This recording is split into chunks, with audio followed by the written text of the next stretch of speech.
Right, today I'll show you some Photoshop skills. The first one is I'll show you how to do something like this. First of all, you need to have your artist research in front of you. If you remember, this is the board that I made you. So if we go over to Photoshop, you need to put your pictures in. I'm going to use Bridge to do it.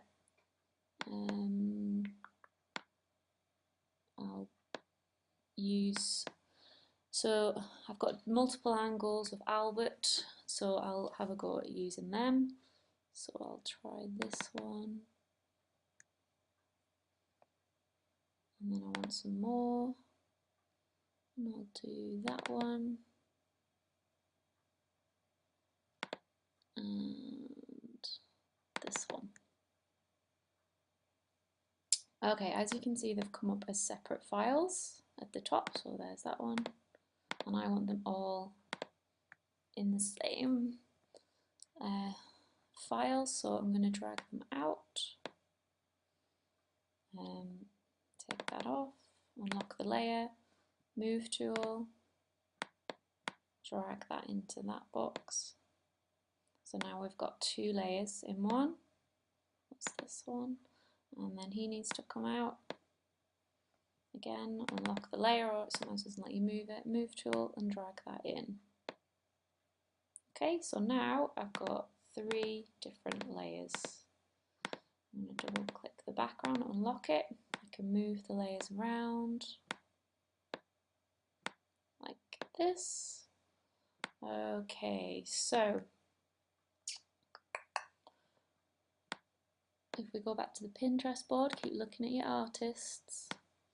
We'll do something like this, but we'll use pictures of Albert. So first thing I'm going to do is resize. If it won't let you resize the box, you need to make sure you're on the move tool. And when you're on the move tool, you need to make sure it says show transform controls, because if they're not on, it makes it harder for you to move it because they disappear. There we go. Now, can you see I'm distorting it when I'm moving it? We don't want that to happen, so I'm going to press Shift as I'm moving the boxes so it doesn't get distorted. Press Enter when you're done. Move to another layer. I'm going to make that smaller. I'm holding down Shift. And then this layer. Press Enter when you're done. Shift. Okay. What I'm going to do now is line them up. So I like them, and all I'm going to do is go to my opacity. So as you can see, that's just made him see-through, so I can now move him around and put him where I want him to go. Move this layer, maybe something like that. Bottom layer can maybe go over here, make that smaller. I'm just doing this quickly. Let's make this layer see-through as well.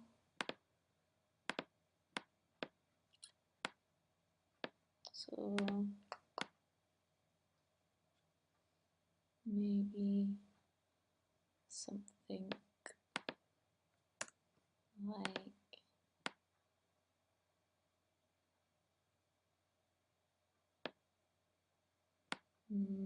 something like that. That'll do for now.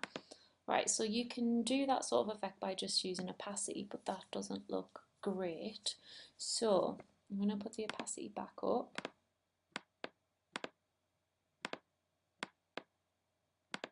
So I've aligned them where I want them to go, so the opacity is all back up.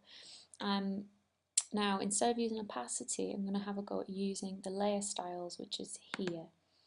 Okay, so I'm going to go through these and see which one's more suitable, and what this is going to do is blend whichever layer I've selected with the layer underneath it, so I can darken it.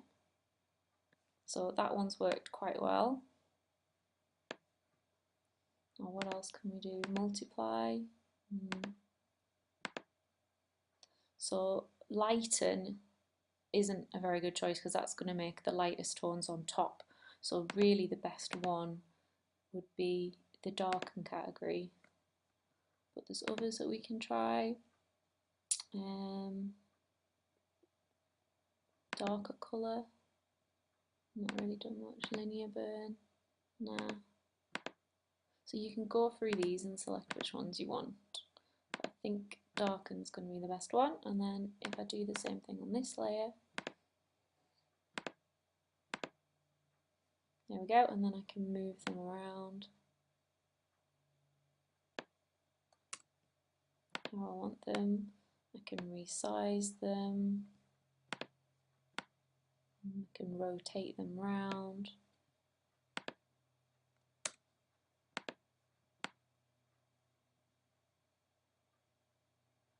Something like that. Okay, so this is very basic stuff. Okay, what I'm probably going to do now is crop the image, which is this. Oops, don't want to do that.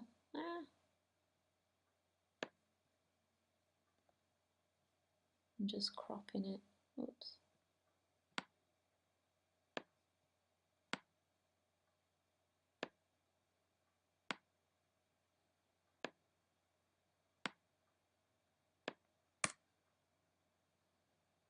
Okay, so that just gives you a very quick way of how you can blend different layers together using the blend modes here and using opacity. So that's stage one, so that's very basic things. Right, thank you.